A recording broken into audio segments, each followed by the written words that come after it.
I grow a lot of plants, you know this, out in the garden, in the polycrub, all around the house, including in containers. And this particular plant growing in this container below the tap, so it gets a little bit of extra water, is lemon balm, also called Melissa balm. And I used to grow it in an open bed when I had the allotments, but it grew and spread, and it took over the entire end of one of those beds, and I learned my lesson: keep it in a container. Now, as spring is ushering in lots of new growth, one of the very first things that comes up, in my garden at least, is the mint family, including lemon balm. And so what I'd like to show you today is a really creative way to use it to make a skincare product that could help you or family members if you suffer from cold sores. But it's also just a really nice lip balm to use on a daily basis. It's also vegan, and it's really simple to make. The recipe that we're making is from my book, A Woman's Garden, Grow Beautiful Plants and Make Useful Things. And you'll find the recipe on page 122. And here it's called the Lemon Balm Cold Sore Balm. And it involves harvesting Melissa balm or lemon balm, drying it, making an infused oil, and then using the infused oil to make the lip balm.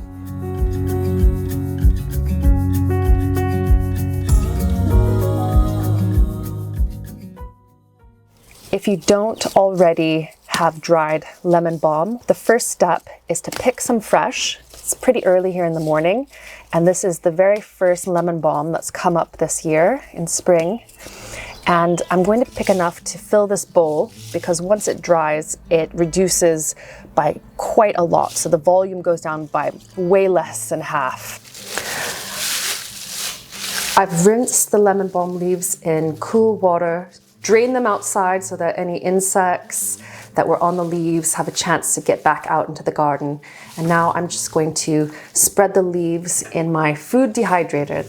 This is probably the maximum amount of leaves that you want in a single tray in a food dehydrator. You want plenty of airflow so that there's air circulating all around and that the moisture can evaporate out. So I'm just gonna put the lid on here and then turn it on to 40 degrees Celsius and put it on for a couple of hours, and then I'll check afterwards to see if it's all dry.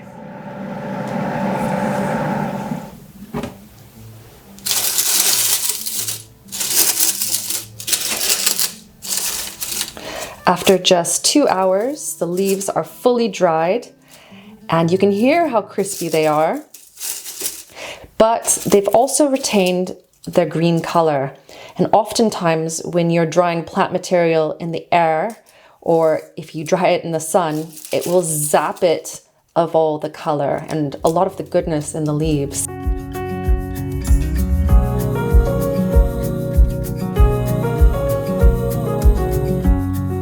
Making the infused oil is really simple, and it doesn't have to be exact. Basically, you start with a container of your choice. This is just a small jam jar, and you fill it halfway to all the way loosely with dried leaves, so the dried lemon balm leaves, which we'll do now.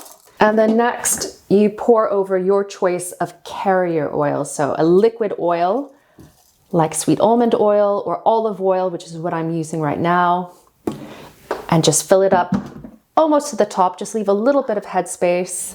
With the jar filled and sealed, we're going to give it a little bit of a shake like this. And then we're going to put it in a dark place that's quite warm.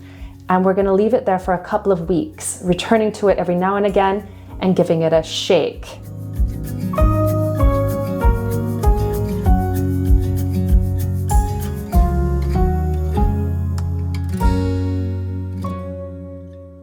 You could use the infused oil right now, but optionally, you can make an even stronger infused oil by straining the oil from the leaves now and then putting the infused oil back into a clean jar with lemon balm leaves and leave it to infuse again.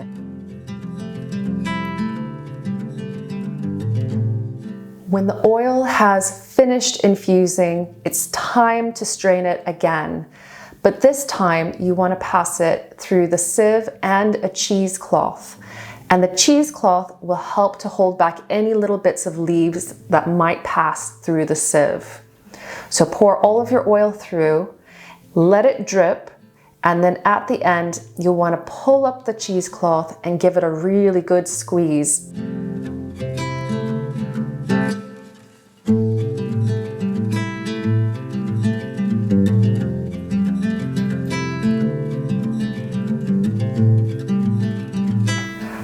Once you have the lemon balm infused oil made and measured out, the rest is very, very simple. In fact, there's only one other ingredient, and it's called candelilla wax.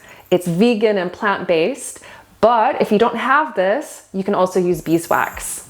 I have my ingredients ready. I also have 5 lip balm pots sitting out and ready to be filled. They're stainless steel. Now the first step is melting the candelilla wax. And we want to do that on really low heat. And so I'm filling a small saucepan with maybe about 1 inch of hot water from the kettle. And I'm going to float another pan inside. This gives indirect heat. And so the candelilla wax that I'll put in now will melt at a gradual temperature rather than being exposed to the hot heat from the hob. And I'm not going to leave this. I'm going to watch it because it's starting to melt already. I can see the little beads of candelilla wax sliding down that pan. So I'm just going to sit here, wait till it's completely melted, and then take the pan off the heat. With the candelilla wax melted, the next step is adding the lemon balm infused oil. And we just pour it straight into the pan, and you can see that the wax has started to solidify a bit. And that is because this oil is room temperature. So what we need to do now is scrape out all of the oil from this ramekin, and then we're going to return this pan to the hot water to melt. The hob is turned off, but once the pan is floating back in that hot water, that residual heat will help to melt the oils. It'll take a minute or so, so just keep moving the oils around in the pan, and eventually they'll all melt again. If you wanted to add essential oil, you can add it now.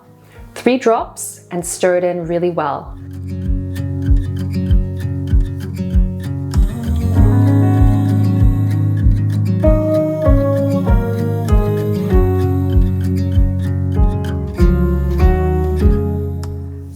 This lip balm is brilliant. It's firm, but slides off nicely onto your finger. Feels very silky. It's great as an everyday lip balm, but again, if you do suffer from cold sores, the lemon balm in the infused oil that is within the lip balm can help to speed up the healing of those. Now, this recipe is in my book, and it sits alongside loads of other ideas and recipes for using things that you can grow in your garden to make herbal products like skincare and handmade soap, simple herbal remedies, natural dyeing, beautiful food recipes, and so much more. So if you would like to get your own copy, I'll leave some links down in the video description, and that will take you over to where you can read reviews and get a copy of my book. Thanks so much. And if you would like to check out some more ideas, I have a playlist here on the channel that has some other skincare recipes and also some soap recipes. I'll see you next time here on Lovely Greens. Bye for now.